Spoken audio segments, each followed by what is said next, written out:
नमस्ते दोस्तों, हमारे special session HCS PT exclusive में आज हम बात करेंगे इंडियन ज्योग्राफी की। इंडियन ज्योग्राफी में आज हम बात करेंगे सिंधु नदी तंत्र की। हम आपको बताएंगे सिंधु नदी का उद्गम स्थान, सिंधु नदी की सहायक नदियां और क्रम से बताएंगे उत्तर से दक्षिण तक सिंधु नदी की सहायक नदियां। और हम आपको बताएंगे कि अक्सर स्टेट PCS में कैसे आते हैं क्वेश्चन। हम आपको बता दें ये इंडियन ज्योग्राफी की हमारी क्लास 5th है। इससे पहले हम क्लास 4 ले चुके हैं, जो कि हमारी playlist HCS PT exclusive Indian geography में आपको मिल जाएगी। हमने आपको बता चुके हैं अंतर्राष्ट्रीय सीमा और पड़ोसी देश। अगली क्लास थी हमारी भारत के द्वीप यानी कि आइलैंड और गंगा नदी तंत्र और ब्रह्मपुत्र नदी तंत्र। और आज हम बात करेंगे सिंधु नदी तंत्र की। हमारी अगली क्लास आएगी प्रायद्वीपीय नदी तंत्र की। चलो स्टार्ट करते हैं आज की क्लास। सिंधु नदी, हम आपको बता दें सिंधु नदी तिब्बत के मानसरोवर के निकट सानो खयाबाब ग्लेशियर से निकलती है। तिब्बत के मानसरोवर, तिब्बत चीन का ही अधिकृत क्षेत्र है। एग्जाम में यह भी आ सकता है कि सिंधु नदी चीन के मानसरोवर के निकट सानो खयाबाब ग्लेशियर से निकलती है। आगे वहाँ से भारत में केंद्र शासित प्रदेश लद्दाख यानी लेह में प्रवेश करती है और फिर पाकिस्तान में तथा वहाँ से ये अरब सागर में गिर जाती है। हम आपको बता दें सिंधु नदी की 5 महत्वपूर्ण सहायक नदियाँ हैं, जिसमें झेलम, चिनाब, रावी, व्यास और सतलुज है। अब बात करते हैं विस्तार से इन नदियों के बारे में।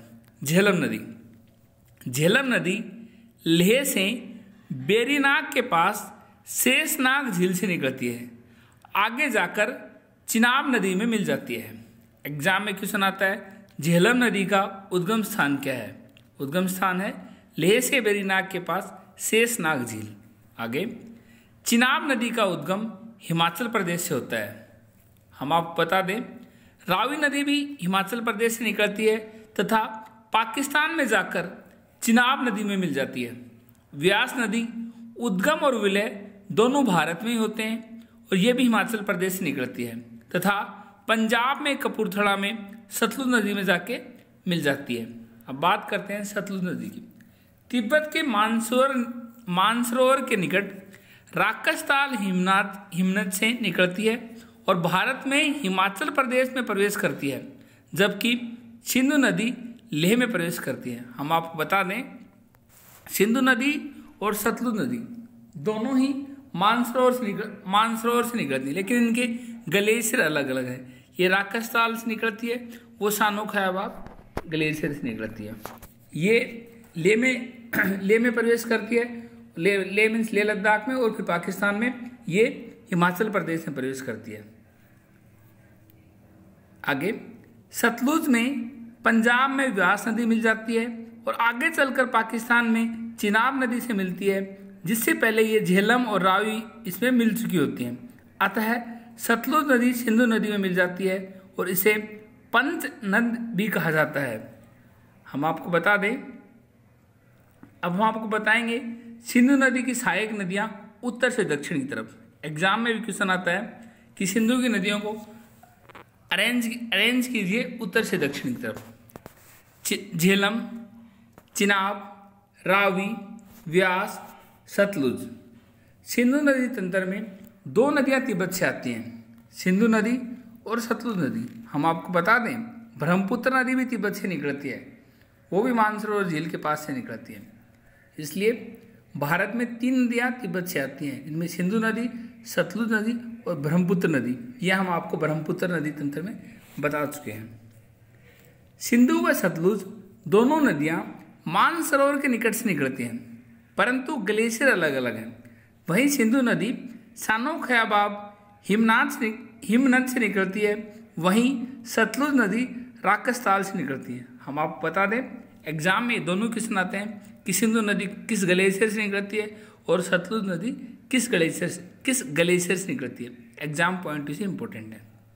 आगे चिनाब, रावी, व्यास ये तीनों नदी हिमाचल प्रदेश से निकलती हैं।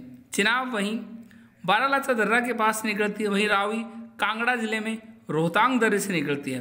व्यास भी रोहतांग दर्रे के पास व्यास कुंड से निकलती है। आपको बता दें, पांचों नदियां जाकर सिंधु नदी में पाकिस्तान के पठानकोट में मिल जाती हैं।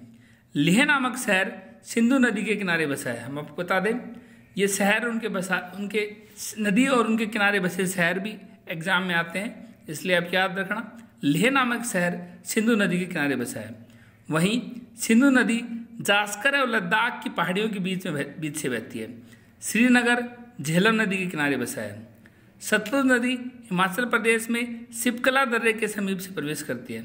सतलुज नदी तो मानसरोवर झील से आती है, तो हिमाचल प्रदेश में सिपकला दर्रे के समीप से हिमाचल प्रदेश में प्रवेश करती है। हम आपको बता दें, ये दोनों एग्जाम पॉइंट्स इंपॉर्टेंट है कि श्रीनगर किस नदी के किनारे बसा है और लेह किस नदी के किनारे बसा है। लेह सिंधु नदी के किनारे है, वही श्रीनगर झेलम नदी के किनारे है। इसके अलावा इनके उद्गम स्थान सिंधु और क्या नाम है सतलुज नदी, दोनों का उद्गम स्थान भी इम्पोर्टेंट है। अब हम बात करते हैं इन नदियों को लेकर भारत पाकिस्तान में 1960 में सिंधु जल समझौता यानी इंडस रिवर ट्रीटी। हम आपको बता दें, हमारे special session to the point है, हमने सिंधु जल समझौता के बारे में डिटेल में बता रखा है, वहाँ जाके आप देख सकते हो इसके बारे में।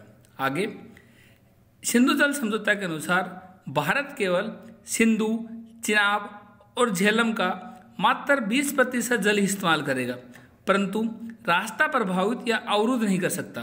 इसके अलावा रावी सतलुज व्यास का 80% जल इस्तेमाल कर सकते हैं तथा इनका रास्ता भी प्रभावित कर सकता है। यानी रावी सतलुज व्यास का रास्ता भी प्रभावित कर सकता है भारत, और इसका 80% जल यूज करेगा, और सिंधु, चिनाब और झेलम का सिर्फ 20% जल यूज करेगा। हम आपको बता दें, इसके अलावा Indus water treaty world bank ने करवाई थी। ये एग्जाम में अक्सर क्वेश्चन आता है कि इंडस रिवर ट्रीटी किसने मध्यस्थता की थी। ये की थी वर्ल्ड बैंक ने। हमारे आज के सेशन में इतना ही। कल मिलते हैं हमें एक नए टॉपिक के साथ। हमारा